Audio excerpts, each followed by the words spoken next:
Alright guys, welcome back to the channel. My name is Randall. This is the McClures. We react, review, make fun of, laugh at stuff over here.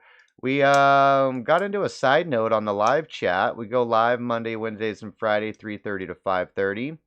And I was asking about the book of Enoch and came across a video about it.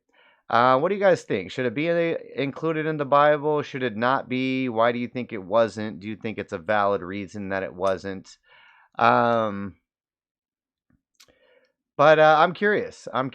So we're going to get into this video here. The Book of Enoch, banned from the Bible, reveals shocking mysteries of our true history.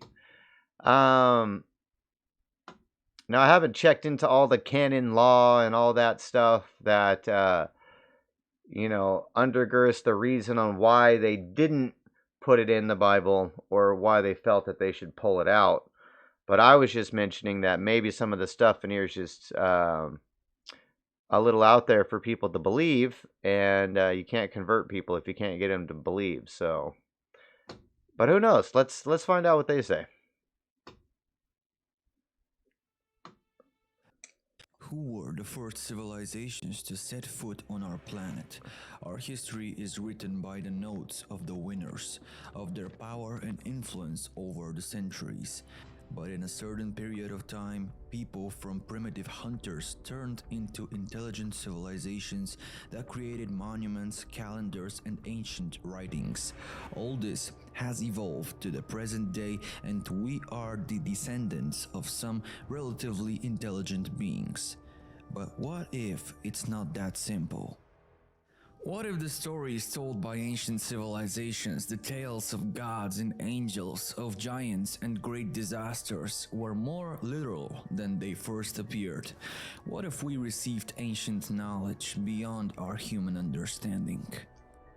If we look at some of the details, an entirely alternate history of the human race suddenly surfaces, one that completely overturns conventional knowledge and the history we've been taught. This version has mostly been consciously censored, forgotten, or worse, ignored. Until now, welcome to the new episode of Secret Origins. Interesting. Alright, this guy's a slow talker. We're going to speed him up a little bit. In the beginning of 1946, in the area currently known as the West Bank, a group of Bedouin teenagers tend their sheep and goats near the ancient settlement of Qumran. To pass the time, they toss around the stones they find strewn across the uneven desert terrain. When one of these stones is thrown into the dark side of a cave, the teenagers are shocked because they hear a loud shattering noise echoing inside. When they decide to follow their curiosity, although slightly scared, they discover a collection of large clay pots. While not realizing it at the time, these teenagers make a historical discovery of great importance. Inside the clay pots are hidden series of ancient scrolls. Subsequently, various archaeologists, historians, and treasure hunters found additional fragments of scrolls in 10 other caves in the area, bringing the total number of manuscripts found to almost 900. These manuscripts became known to the masses as the Dead Sea Scrolls. Strangely, among these manuscripts, there are large portions of a mysterious, non-canonical religious text long forgotten by human civilization, or so they thought. In our days, this text is known as the Book of Enoch. In its entirety, the Book of Enoch consists of 5 books: the Book of Watchers, the Book of Parables, the Astronomical Book, the Book of Dream Visions, and the Epistles of Enoch, containing about 100 chapters altogether. These chapters tell the story of the 7th patriarch in the book of Genesis, Enoch, the father of Methuselah and the grandfather of Noah, the same Noah we know from the Bible. However, this is not the biblical story of Noah's Ark.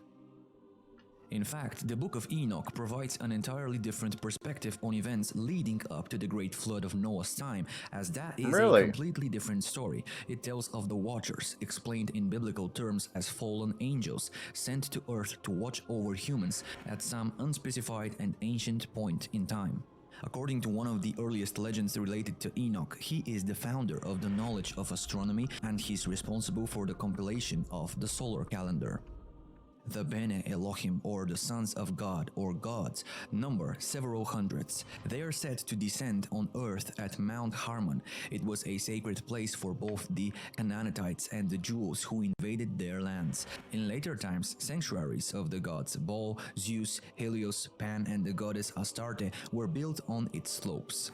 And the term watcher is used to describe one who watches, those who watch, those who are awake, or those who are not asleep.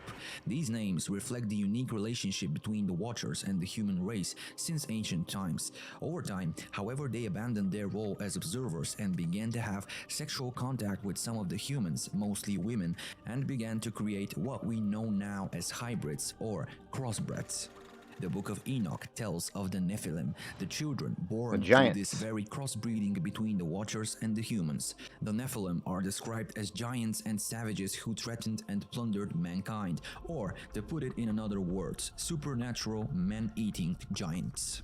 Angered by what the Watchers had done, those described in the book as mighty gods sent the Watchers to an underground prison deep within the bowels of earth. Enoch became the mediator between the gods and the imprisoned Watchers. This further provokes the wrath of Yahweh, and according to the Bible, the consequence of this mingling between the fallen Eve to me is basically freedom. It's a giant open universe where you can do whatever you fallen and the mortals leads to the creation of half-angelic, half-human offspring.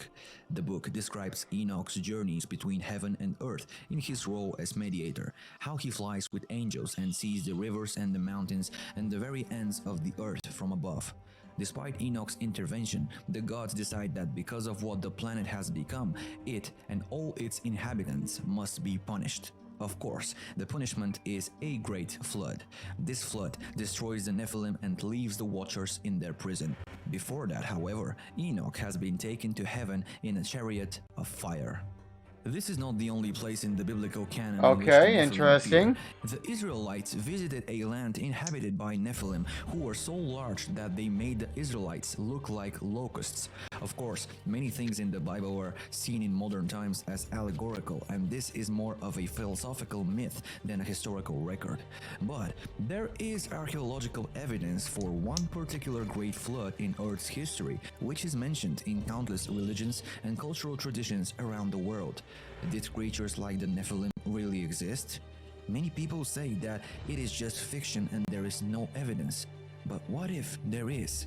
In fact, there are numerous stories about giants in human history. The well-known traveler and explorer Marco Polo once wrote of a race of giants in Zanzibar who were so strong that they could carry as much as 4 ordinary men, while the people of modern Tangier, Morocco, once claimed that the founder of their city was a giant named Antaeus. According to an Irish myth, the so-called the Giant's Causeway on the northeast coast of Ireland, an astonishing 40,000 interlocking rock columns, was built by the Irish giant Finn McCool to cross the sea to Scotland and fight another giant. Apart from Norse legends, ancient Greek mythology is full of stories about giants. Perhaps if giants really existed, as records from countless cultures suggest, then the Book of Enoch begins to look less and less metaphorical and allegorical, less like a fantasy myth and more like a manuscript based on actual history.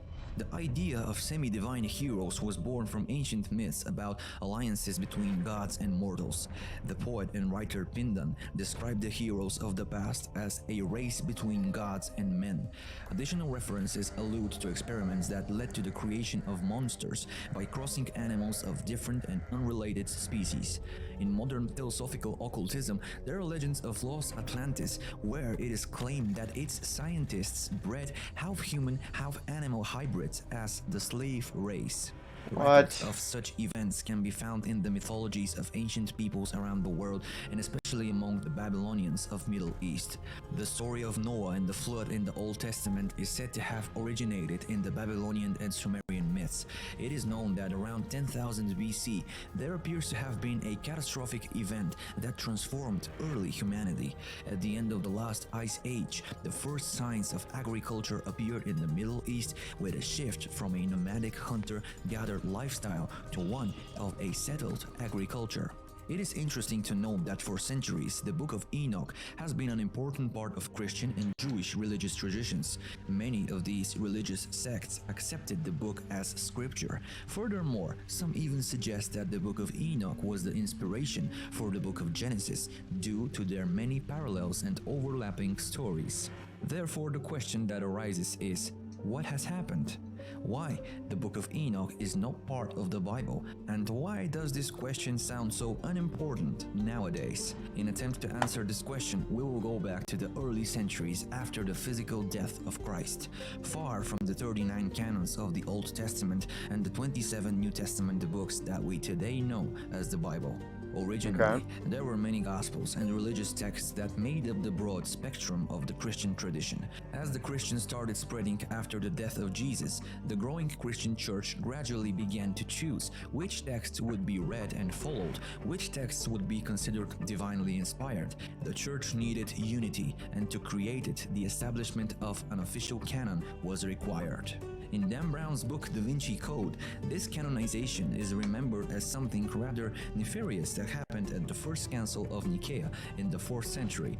According to the book, it was there that Emperor Constantine and the others high-ranking church authorities, led by their own secrets and desires, shaped official Christian canon.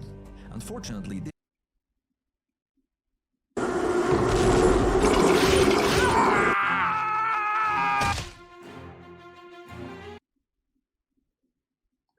All right, this is crazy interesting. We're about halfway. I think we're going to stop it there. We'll do a part 2 on this to finish it up. I am very interested. I don't know. The guy's doing a lot of talking. I'm not getting a lot of details, though. So maybe we'll have to find another video to get some more info. But we like it so far. But thanks for stopping by for this one. McClure's.store. You can support the channel. Links are down in the description. We're live Monday, Wednesdays, and Fridays, 3:30 to 5:30. Come hang out with us. I appreciate it. Take care.